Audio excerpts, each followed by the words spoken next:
할렐루야. 주님의 평강이 우리 성도님들에게 가득하기를 축복합니다. 오늘 말씀의 제목은 그리스도의 순환입니다. 우리는 여러분 지난 주일날 예수 그리스도께서 고난 당하신 것 우리가 좀 생각해 보았죠. 지난 주일 오후예배 말씀이 예수님의 생애 전체가 고난이다, 그 고난의 삶이다 라는 것에 대해서 우리가 집중해서 이야기를 해보았다면, 오늘은 예수님께서 십자가에서 달리시는, 그 십자가에 달리기 직전까지 있었던 그 고난들에 좀 우리가 집중해 보면서, 특별히 빌라도의 치하에서 왜 고난을 당하셨는가 하는 그 문제를 좀 한번 생각해 보려고 합니다. 이 문제는 우리로 하여금 두 가지를 생각해 보게 하는데요. 먼저는 왜 공적인 재판관에게서 재판을 받으시고 처형되셨는가, 그리고 사도신경은 어떤 의미에서 이 일을 강조하고 있는가, 이 두 가지에 관련해서 한번 좀 생각해 보고자 합니다. 이와 관련해서 하이델베르그 요리문답 제38문에서는 이렇게 질문을 합니다. 한번 좀 떼어주실래요? 왜 예수께서는 재판장으로서의 본디오 빌라도 치하에서 순환을 당하셨습니까? 자, 이 질문에 대해서 먼저 생각해 봐야 될 것은 세속 재판장에게서 정죄되신 그리스도이십니다. 자, 그리스도께서는 죄가 있으신가요, 없으신가요? 죄가 없죠. 죄가 없는 무죄하신 분이신데, 당시에 유대 지방을 다스리고 있던 본디오 빌라도 총독에 의해서 정죄당하신 거예요. 물론 빌라도는 예수님이 죄가 없다, 무죄하시다 라는 것을 알고 있지만, 그리고 또 그 죄 없음을 밝혔지만, 또 다른 한편으로는 유대의 종교 지도자들을 두려워해서, 또한 유대 민중의 그 봉기를 두려워하여서 예수님을 십자가에 못 박는데 내어 주었죠. 분명히 죄 없다라고 선언했고, 자기가 아무리 생각해도 죄가 없었는데도 불구하고 그런 이유들 때문에 두려움을 가지고 예수님을 십자가에 못 박는 데 내어줬다라는 거예요. 자, 오늘 본문의 말씀에서도 빌라도가 분명하게 이야기합니다. 내가 너를 놓을 권한도 있고 십자가에 못 박을 권한도 있는 줄 알지 못하느냐. 모든 권한이 다 있는데도 빌라도는 앞에서 이야기했던 그 사람들이 두려워서 죄 없다라고 인정하였던 그 예수님을 향해서 십자가 형벌을 선고해 버린 거예요.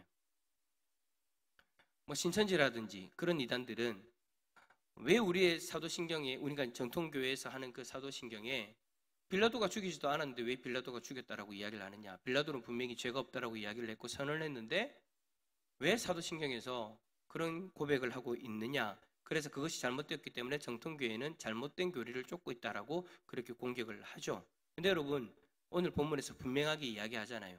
빌라도 자신은 놓아줄 권세도 있고 죽일 권세도 분명하게 자기가 있다고, 그걸 본인도 알고 있고 인정하는 거예요.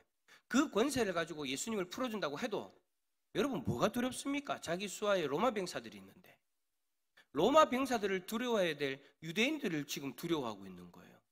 이거는 여러분 관계가 완전히 거꾸로 되어져 버린 거죠. 그래서 여러분, 예수님의 죽음에 대해서 빌라도는 분명한 책임이 있다라는 거, 즉 빌라도가 예수 그리스도를 죽였다라고 이야기를 해도 전혀 어색하지 않다라는 거죠. 여러분, 어디 빌라도만 그렇습니까? 먼저 겟세마네 동산에서 체포되신 그리스도께서는 안나스에게 끌려갔습니다. 안나스에게 심판을 받다가 대제사장 가야바에게 갔죠. 여기서 대제사장들과 장로들과 서기관들이 다 모였습니다. 이 모임을 우리는 사내들인이라고 그렇게 부르죠. 자, 이렇게 모여서 그들은 예수를 어떻게 죽일지에 대해서 논의를 하는 겁니다. 그러니까 공적 재판이 열렸다라는 거예요. 그리고는 자기들보다 더 힘이 있는 로마의 그 재판을 받게 하죠. 즉 로마에 파송되어진 그 총독 빌라도에게 예수를 넘깁니다. 처음에 여러분 예수님이 빌라도에게 갔을 때는요, 빌라도는 이 사건에 개입하기 싫어가지고 갈릴리를 담당했던 분봉왕 헤롯 왕에게 보냅니다. 그러나 헤롯은 다시 예수님을 빌라도에게 보내죠. 결국에는 예수님을 죽이고자 하는 그 유대인의 그 종교 지도자들의 의지 때문에 빌라도가 개입되게 되어지고, 그는 예수님을 풀어주고자 했지만 유대인들의 강력한 반대로 인하여서 자신의 의지대로 판결을 내리지 못했다라는 거예요. 분명히 풀어줄 권세가 있는데도 불구하고 자신의 능력을 사용하지 못한 거죠. 사람이 두려워서. 그래서 죄인 중에 죄인이 죽는 그 십자가의 예수님을 못 박아 버린 겁니다. 물론 그도 예수님을 놓아주고자 꾀를 내기는 냅니다. 어떻게 냅니까? 유월절에 죄인 한 명을 풀어줄 수 있는 관습이 있잖아요. 그래서 누구와 누구를 붙입니까? 예수님과 바라바. 극악무도한 바라바. 역적이고 살인자고 선동가인 그 바라바. 그 바라바와 죄 없는 예수님을 비교하면서 둘 중에 한 명을 선택하라고 하면 그래도 바라바보다는 예수님이 낫겠지, 예수님을 풀어달라고 하겠지라는 생각이 그렇게 했지만 유대인들은 단호했죠. 십자가에 못 박게 하소서, 십자가에 못 박게 하소서. 빌라도는 이스라엘 백성들의 그 폭동을 일으킬 것이 두려워서 자신의 권한을 포기해버리고 예수님을 십자가에 못 박아 죽인 겁니다. 자, 이와 같이 제가 지금 뭔 이야기를 하는 거냐면 예수님은 공적인 그 재판에 의해서, 공식적인 그 세속 권력에 의해서 정죄되셨다라는 것입니다. 그러나 예수님은 그저 갑자기 또는 우연히 정황에 몰려 정죄되시고 죽은 것이 아니라는 거예요. 예수님은 분명하게 세속 재판관에서 공적으로 정죄를 받고 죄 있다라고 여김받고 죽으신 거예요. 이 죽음은 사적인 죽음이 아니라 공적인 죽음으로 인정받을 수 있다라는 겁니다. 여러분, 이러한 공적 재판에서 공적인 죽음을 당하셨다라는 것은요, 이로 인해서 예수님 자신이 세상의 죄를 다 짊어지고 공적인 정죄를 당하는 죄인으로서 십자가에서 죽으셨다는 것이 드러나고 있는 거예요. 자, 여러분 혹시 이 부분에 대해서 생각해 보셨습니까? 왜 예수님은 공적인 정죄를 당하시고 공식적인 그 사형 집행을 당하셨을까요? 만약에 예수님이 다른 형태의 죽임을 당했다면 어떻게 되어졌을까요? 혹시 상상해 보셨나요? 만약에 어차피 예수님이 우리를 위해 죽으려고 오신 거잖아요. 그러니까 예수님은 죽으시면 되는 거예요. 그래서 상상을 해보는 거예요. 어떤 상상을 하느냐? 예수님이 자연사를 하셨다. 예, 죄송합니다. 여러분들 인상이 갑자기 찌그러지기 시작합니다. 자연사는 무슨 자연사? 예수님이 갑자기 병들어 돌아가셨다. 우리하고 똑같은 인간이 연약한 육신을 입고 있으니까 병들어 돌아가신다든지, 아니면 예수님께서 사고로 돌아가신다든지, 아니면 누군가 유대인들 중에 한 명이 암살을 했다든지, 사람들의 사적인 공격을 받아 죽으신다든지, 예수님도 얼마든지 그런 죽이심을 당할 수 있는 거잖아요. 그런 죽임을 당해도 예수 그리스도께서 이 땅에 오셔서 우리의 죄를 다 짊어지고 그렇게 죽으셨습니다라고 이야기해도 문제가 될까? 오해하지 마세요. 지금 김옥일 목사가 그래도 된다라고 주장하는 게 아니에요. 그럴 수도 있는데 왜 공적으로 세상 법정에서 모욕을 당하시면서까지 십자가에서 그렇게 고통스럽게 죽어야만 했냐라는 거예요. 왜냐? 만약에 예수님이 공식적인 정죄와 사형 집행을 당하지 않으셨다면 그의 죽음이 갖는 의미가 손상받기 때문입니다. 자, 예수님의 죽음은요, 사적인 죽음을 위해 예수님이 이 땅에 오신 것이 아니었어요. 예수님의 죽음은 인류의 죄에 대한 아주 공적인 사역이었다라는 거예요. 자, 예수님이 여러분 천국에서 계시다가 어느 날 갑자기 내가 사랑하는 백성들 내가 구하고 싶어, 내가 저들을 위해서 죽어야지, 사적인 생각을 가지고 사적인 목적을 가지고 이 땅에 내려오신 것이 아니라는 거죠. 그래서 사적으로 개인적으로 어떤 일을 당해가지고 그렇게 죽어서 나는 너희들을 위해서 죽은 거야 라고 이야기를 하고 돌아간다면, 천국으로 돌아가셨다면 여러분 그 의미가 지금 우리가 받아들이고 있는 그런 의미가 되어질 수 없다라는 거예요. 그냥 사적인 계획으로 사적으로 왔다가 사적으로 가신 거예요. 지금 여러분 우리에게 주어지는 예수 그리스도의 죽음은요, 그런 사적인 의미가 아닌 거예요. 인류의 죄에 대한 아주 공적인 사역으로서 예수 그리스도가 이 땅에 오셨고 그 공적인 사역을 자신의 죽음으로 치러내신 거예요. 누구 한 사람만을 구원하기 위해서 예수님이 이 땅에 오신 것이 아니잖아요. 예수님은 온 인류의 죄를 사해 주시기 위해서 이 땅에 오셨다라는 거예요. 그래서 당시에 이 세상에서 가장 강력한 통치 체제를 갖추고 있던, 그리고 아주 공적인 그 장소 로마의 법정에서 죄인인 신분으로서 죄인으로 정죄받아서 십자가에서 죽으신 거예요. 죄가 없으신 분이라는 것도 법적 재판장인 빌라도를 통해 드러났죠. 그리고 죄 없으신 그분이 죄인 중에 죄인을 처형하는 십자가에 달림으로써 온 인류의 죄를, 자기의 죄가 아니라 온 인류의 죄를 다 짊어지셨다는 것이 만천하의 공포가 되어져 버린 거예요.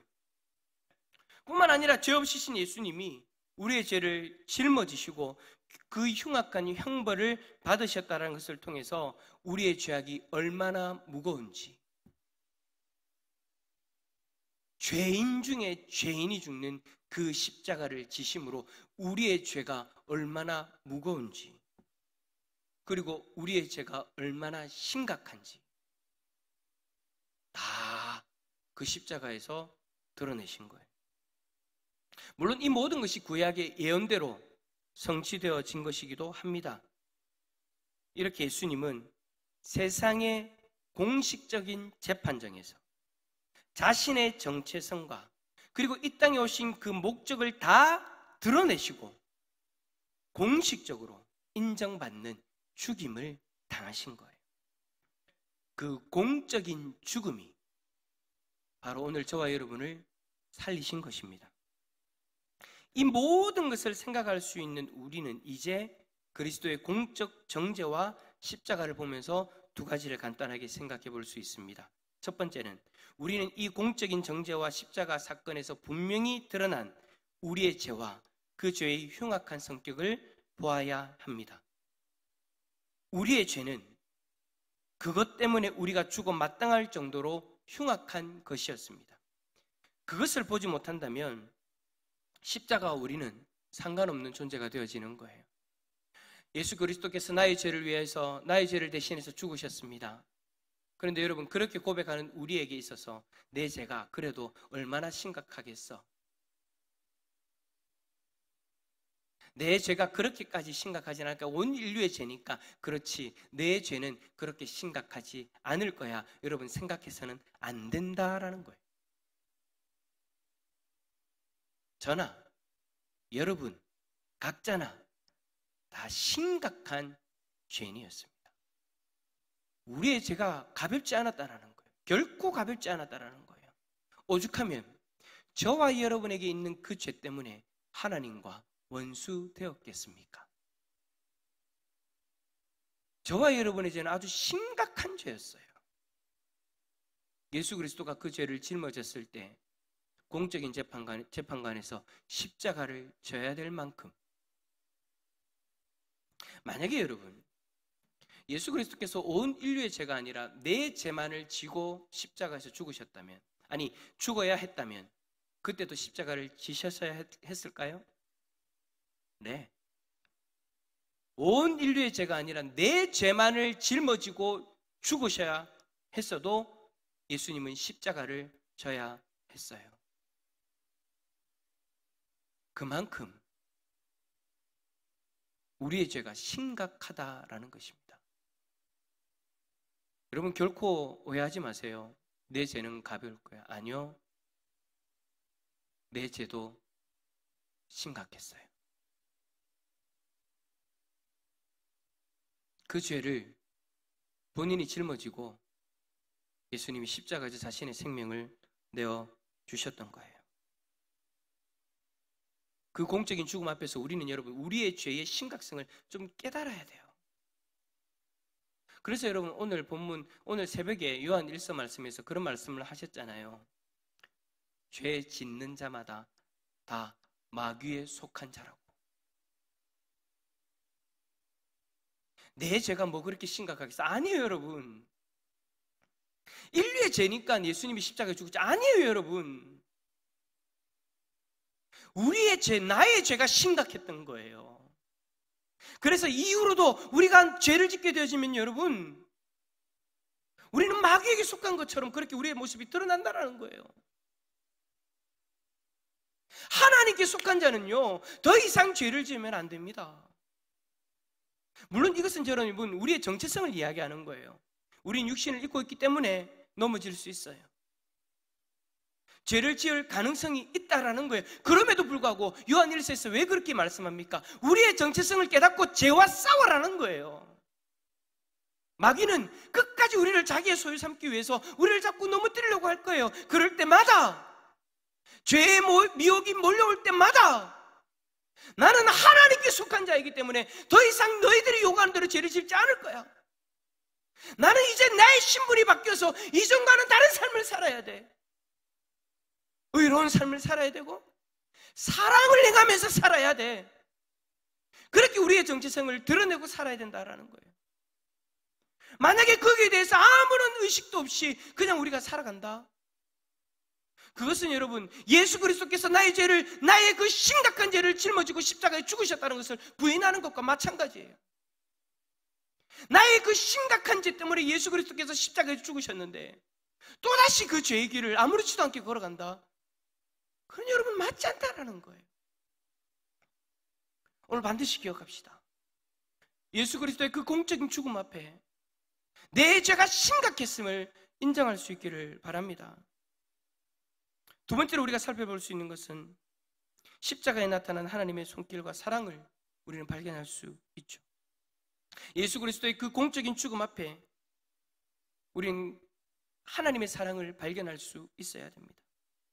우리의 죄를 공적으로 선언하시고 그것을 처리하시는 하나님의 역사, 그리고 그것에 나타난 하나님의 사랑, 감히 여러분 무엇으로 대체할 수 있겠습니까? 예수 그리스도를 자신의 아들이잖아요. 그리스도가 자신의 독생자잖아요. 그렇다면 여러분 그 공적인 죽음, 그 고통스럽고 모욕스러운 그 공적인 죽음 앞에 예수 그리스도를 여러분 내어놓는다는 거 쉽지 않죠. 그럼에도 불구하고 자신의 독생자를 그 자리에 내어놓았다라는 거예요. 왜? 우리를 사랑하니까. 그렇게 해야 우리의 죄가 사함받을 수 있으니까. 요즘 성도님들 중에 그렇게 이야기하는 사람이 있습니다. 요즘 하나님의 사랑을 잘 못 느끼겠어요. 하나님이 나를 사랑하시는지 잘 발견을 못하겠어요 라고 생각하시는 분들이 있나요? 요즘 하나님의 사랑이 좀 진하게 안 다가와요, 그렇게 생각하시는 분들이 있습니까? 여러분, 하나님의 사랑을 발견할 수 있는 방법 딱 한 가지 있잖아요. 뭐 말씀을 통해서 여러 가지를 통해서도 있지만 좀 우리가 좀 무뎌져서 그걸 잘 못 느낀다면 한 가지 방법 확실한 게 있잖아요. 그 공적인 십자가를 바라보면 되는 거예요. 십자가 안에 사랑이 다 담겨져 있는데 내 생각과 내 삶이 십자가로부터 멀어져 있으면서 하나님의 사랑이 느껴지지 않는다, 그건 여러분 당연한 거예요. 십자가를 바라보고 십자가의 길을 걸어가면 우리는 그리스도의 사랑, 하나님 아버지의 사랑을 경험할 수밖에 없는데 그 십자가로부터 멀리 떨어져 있으니까, 십자가를 바라보지 않으니까, 십자가에서 그 나의 더러운 죄를 짊어지고 죽음의 고통을 당하고 계신 그 그리스도를 바라보지 않으니까 하나님의 사랑이 멀게만 느껴지는 거죠. 여러분 단도직입적으로 물어보겠습니다. 일주일 동안 그리스도의 십자가를 얼마나 바라보셨습니까? 그리스도의 십자가 앞에서 얼마나 스스로를 돌아보셨습니까? 나의 죄를 짊어지고 자신의 생명을 내어놓으면서 토로하고 계시는 그 예수님 앞에 우리의 모습을 얼마나 세워보셨습니까? 솔직히 그리스도의 십자가로부터 너무 멀리 살았잖아요. 그리스도의 십자가를 바라보고 그리스도의 십자가를 묵상하면 사랑하지 못할 사람이 누가 있겠습니까? 죽음이라는 그 형벌을 면하게 해주시기 위해서 나를 위해 그 십자가를 지신 그 주님의 사랑 앞에서 여러분 우리가 사랑하지 못할 존재가 누가 있습니까? 근데 사랑하지 못한다? 그건 여러분 내가 지금 그리스도의 십자가 앞에 서 있지 않다라는 거예요.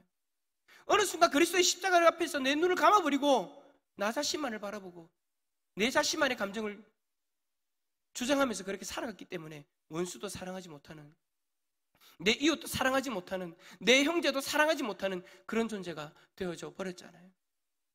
그래서 여러분 우리는요 날마다 그리스도의 십자가 앞에 서야 됩니다. 그래야 그리스도의 십자가 앞에서 하나님의 사랑을 깨달을 수 있고 그 사랑으로 말미암아 우리가 또다시 사랑을 베풀 수 있는 자리에 설 수 있으니까요. 사랑하는 성도 여러분, 그리스도의 그 공적인 십자가 앞에서 자신을 날마다 세울 수 있기를 바랍니다. 그 십자가 앞에서 우리의 모습을 투과해서 볼 수 있기를 바랍니다. 제발 여러분들의 관점, 여러분들의 생각, 여러분들의 상황으로 사람들을 보지 마시고 그리스도의 십자가 앞에서 내 형제를 바라보십시오. 그러면 사랑하지 못할 형제가 어디 있겠습니까? 그리스도의 십자가 앞에서 더 가까이 한 주간 보내시고 하나님의 사랑을 더 깊이 경험하는 복된 하나님의 백성들이 되어질 수 있기를 예수 그리스도 이름으로 축원합니다.